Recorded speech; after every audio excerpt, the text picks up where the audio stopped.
Hello my dear students, welcome back to M means make my तीजी। आज मैं make my तीजी में एक ऐसे महत्वपूर्ण टॉपिक को लेकर के क्वेश्चन बताने वाला हूं जो प्रायः सभी प्रकार के एग्जामिनेशन में पूछे जाते हैं और स्टूडेंट्स प्रायः कंफ्यूज करते हैं। ऐसे टॉपिक का नाम है पाइथागोरियन ट्रिक। पाइथागोरियन ट्रिक किसे कहते हैं, इसको हम एक क्वेश्चन के माध्यम से स्टार्ट करेंगे। वीडियो को आप लाइक शेयर कीजिए, चैनल को सब्सक्राइब कीजिए तथा बेल आइकन जरूर दबाएं ताकि नेक्स्ट वीडियो आपको सबसे पहले मिल सके। तो आइए हम एक क्वेश्चन के माध्यम से पाइथागोरियन ट्रिक को समझने की कोशिश करते हैं। हमारा फर्स्ट क्वेश्चन है, किसी संख्या 10 के लिए समकोण त्रिभुज की भुजाओं को ज्ञात करो। इसमें किसी भी त्रिभुज की भुजाओं की माप नहीं दिया है, सिर्फ किसी संख्या का जिक्र किया है और उस संख्या के आधार पर समकोण त्रिभुज की भुजाओं को ज्ञात करना है। थोड़ा ये अलग प्रकार का क्वेश्चन है और इस प्रकार के एडवांस क्वेश्चन आजकल के एग्जामिनेशन में जैसे सी टेट है, यूपी टेट है एंड अदर वनडे एग्जामिनेशन है उसमें पूछे जा रहे हैं। तो इसका एक बहुत ही सिंपल लॉजिक है, इस लॉजिक के माध्यम से हम क्वेश्चन को सॉल्व कर सकते हैं। तो आइए इस लॉजिक को समझने के लिए सबसे पहले हम समकोण त्रिभुज की भुजाओं के बारे में समझते हैं कि उनके बीच में क्या रिलेशन पाया जाता है। ए बी सी, जिसमें 90 डिग्री है, ए बी आधार है, बी सी लंब है और AC कर्ण है। इन भुजाओं के बीच में रिलेशन पाया जाता है कि जो कर्ण का वर्ग होता है, कर्ण AC का वर्ग शेष दो भुजाओं पर बने वर्गों के योगफल के बराबर होता है। अब इस क्वेश्चन को सॉल्व करने के लिए हम इसके बीच में भुजाओं के बीच में संख्या के आधार पर एक रिलेशन फाइंड करेंगे और उस रिलेशन के आधार पर हम इस क्वेश्चन को सॉल्व करेंगे। जब तक हम उस रिलेशन को फाइंड नहीं कर पाते हैं तब तक हम इस प्रकार के क्वेश्चन इस प्रकार के किसी प्रकार का क्वेश्चन हम सॉल्व नहीं कर पाएंगे। तो सबसे पहले इस रिलेशन को समझने के लिए हम एक संख्या को लेते हैं और संख्या के आधार पर भुजाओं के बीच रिलेशन फाइंड करते हैं। संख्या है m लिया और अगर वो सम संख्या है जिसको इवन नंबर कहेंगे, फर्स्ट साइड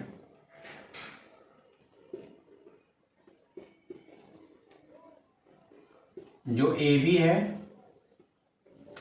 सेकेंड साइड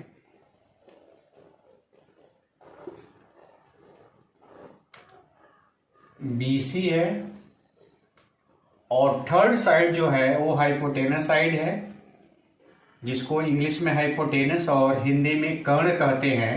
तो उसको हमने हाइपोटेनस साइड का नाम दिया, AC से डिनोट किया। तो अगर हम कोई सम संख्या m लेते हैं तो m के आधार पर जो m फर्स्ट साइड की वैल्यू होगी, फर्स्ट साइड AB की वैल्यू होगी, हम उसको राइट करेंगे 2m।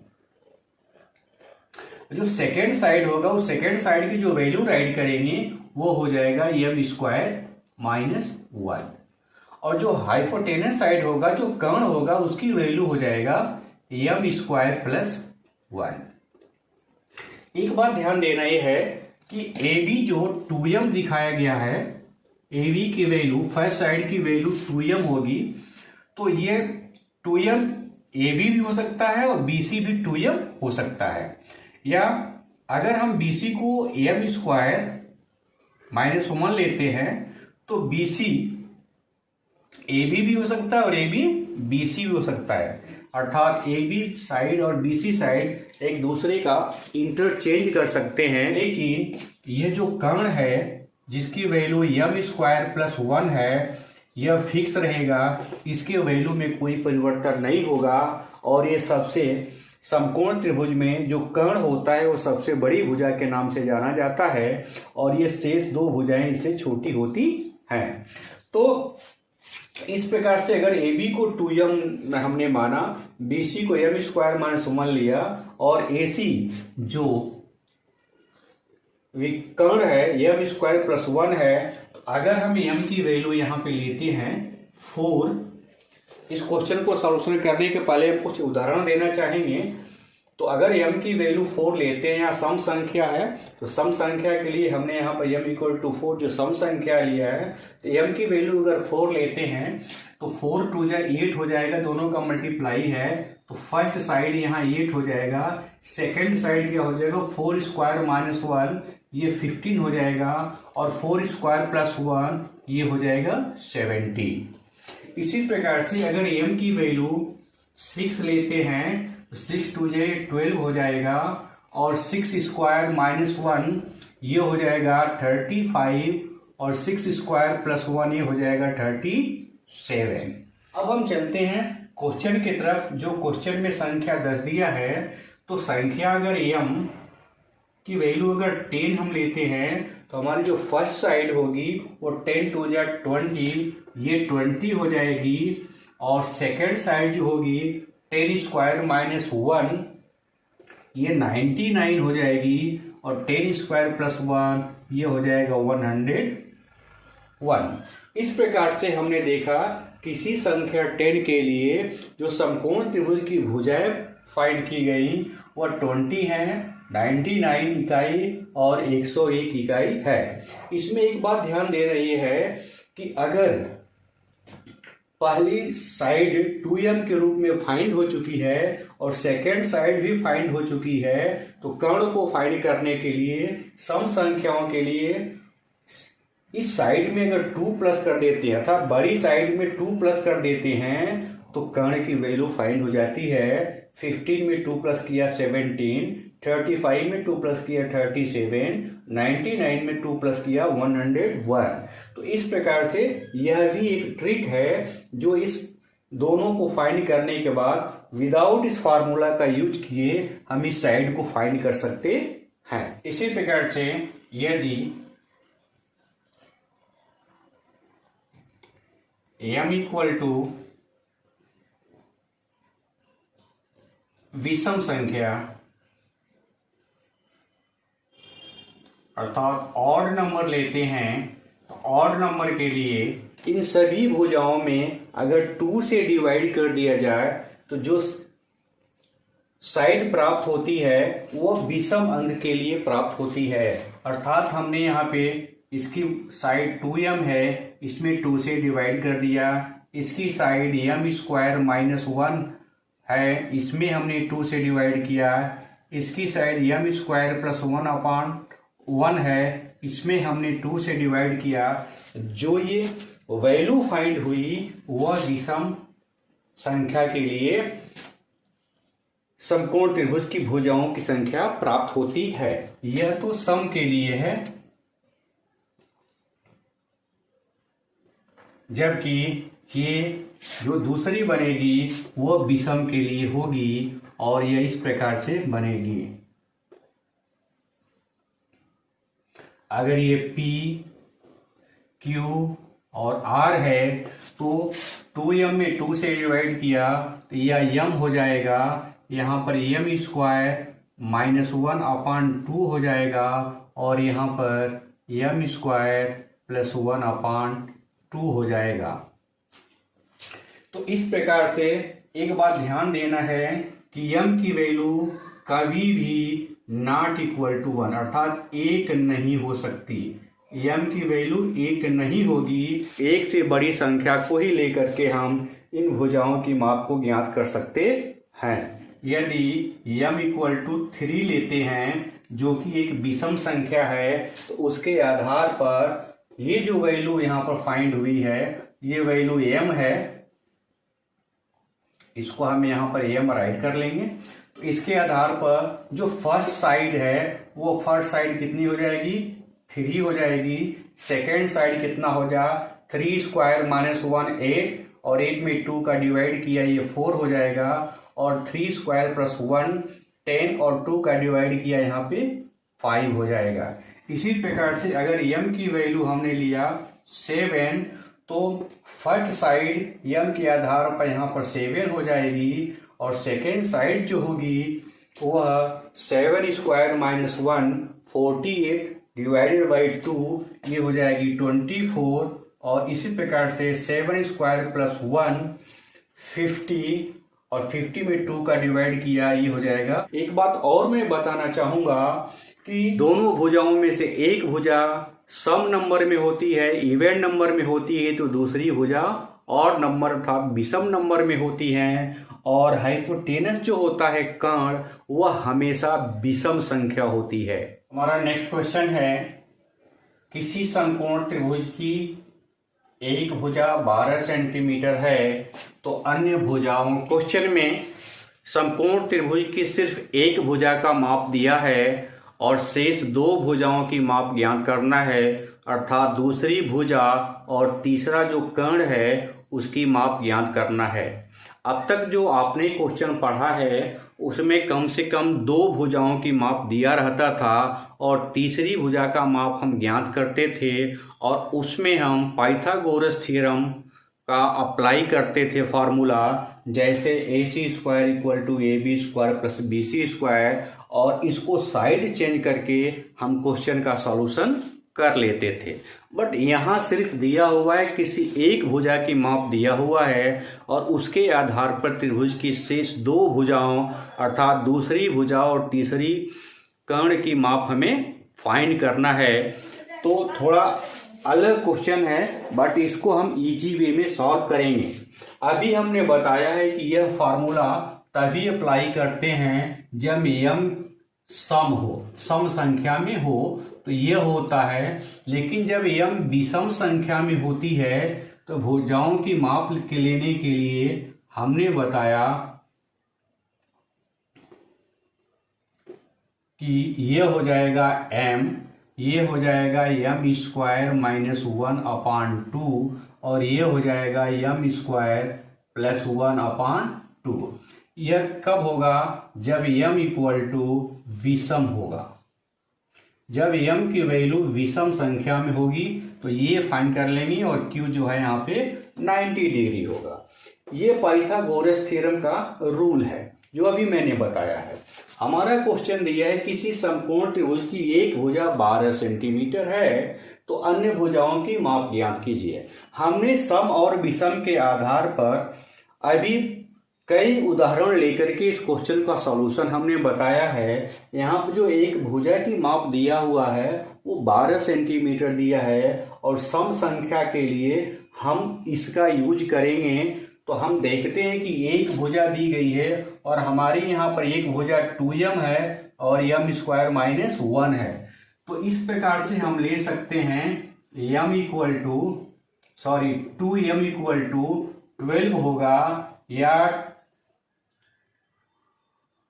m² - 1 = 12 होगा। और इस प्रकार से इसी को लेकर के हम इस फार्मूला का यूज करके क्वेश्चन सॉल्व करेंगे। अब इसी फार्मूला का क्यों यूज करेंगे? क्योंकि यहाँ पर भुजा की माप जो दी हुई है सम संख्या में दी हुई है, 12 दिया हुआ है, तो 12 भी सम संख्या है, इसीलिए हम इससे इसका सॉल्यूशन निकालेंगे। यह विषम संख्या के लिए है तो इससे हम सॉल्यूशन नहीं निकालेंगे। अब एक भुजा, वो भुजा फिक्स नहीं है कि वो भुजा यह है कि वो भुजा यह है, बट हम इन दोनों को इक्वलाइज करके इसको सॉल्यूशन करने की कोशिश करेंगे।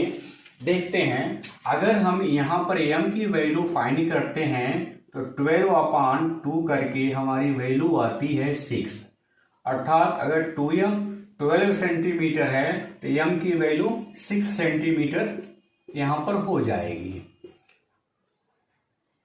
अब यहाँ पर देखते हैं, यहाँ पर जो पूर्णांक में संख्या हमारी आ चुकी है 6, अगर m² - 1 = 12 करके हम m² की वैल्यू निकालते हैं तो 12 × 1 13 हो जाएगा, और 13 का अगर हम स्क्वायर रूट लेते हैं तो स्क्वायर रूट पूर्णांक में नहीं आएगा, पूर्णांक में, धनात्मक पूर्णांक में नहीं आएगा। इसीलिए हम इसको इसके साथ लेकर के सॉल्यूशन नहीं करेंगे, यह इसी पर रुक जाएगा। हमारा सॉल्यूशन यहीं से हो जाएगा, क्योंकि ये m की वैल्यू यहाँ पूर्णांक में हमें प्राप्त हो चुका है। अगर यहाँ से नहीं पूर्णांक में प्राप्त होता तो हम यहाँ से प्राप्त कर सकते थे, बट कॉमनली हम 2m का ही यूज करके क्वेश्चन का सॉल्यूशन करते हैं जब भी भुजा सम में दी गई होती है। तो मैंने क्या बताया, जब भी भुजा सम में दी गई हो तो 2m के द्वारा हम सॉल्यूशन m की वैल्यू फाइंड करके कर लेते हैं। इसका यूज नहीं करते हैं क्योंकि कभी भी इसका m की वैल्यू पूर्णांक में नहीं आता है। तो ये तो हमने समझाने के लिए आपको लिखा कि दिस इक्वल टू 12 भी होगा और दिस इक्वल टू भी 12 हो जाएगा। अब हम क्या करेंगे, पहली भुजा हमारा मिल चुका है 12 सेंटीमीटर, दूसरी भुजा की वैल्यू फाइंड करना है। दूसरी भुजा m स्क्वायर माइनस 1 है, तो हम क्या कर देंगे 6 स्क्वायर माइनस 1 कर लेंगे और ये हो जाएगा 36 माइनस 1 और ये हो जाएगा 35 सेंटीमीटर।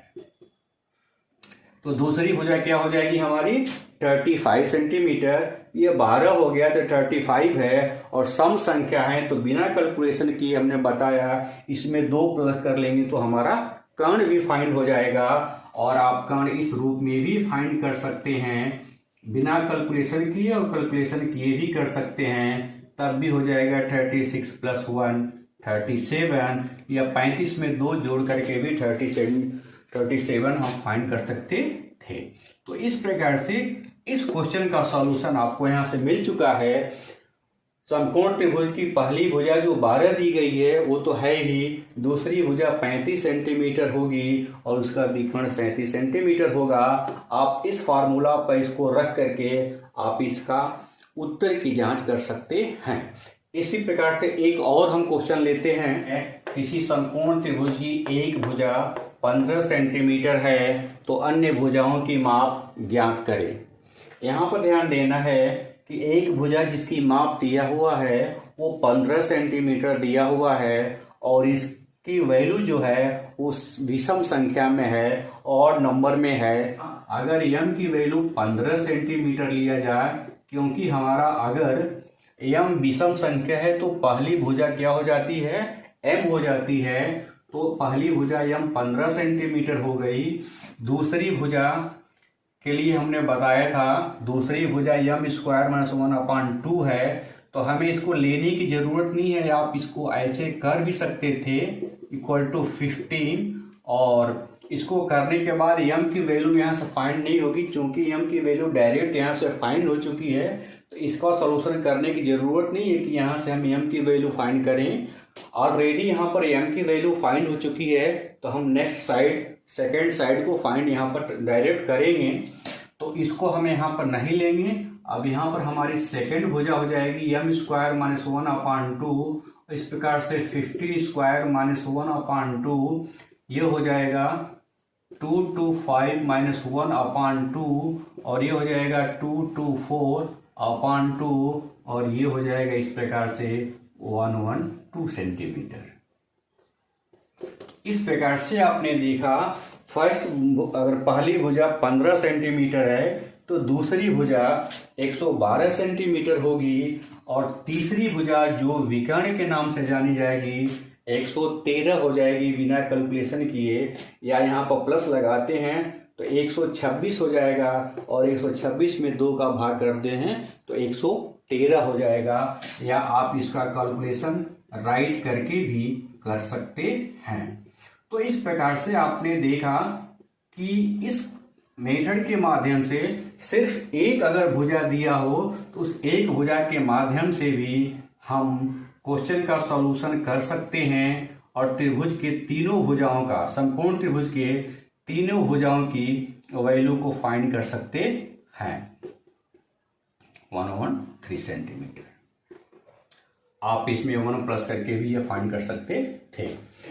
किसी संपूर्ण त्रिभुज का कर्ण 197 सेंटीमीटर है तो अन्य भुजाओं की माप ज्ञात कीजिए।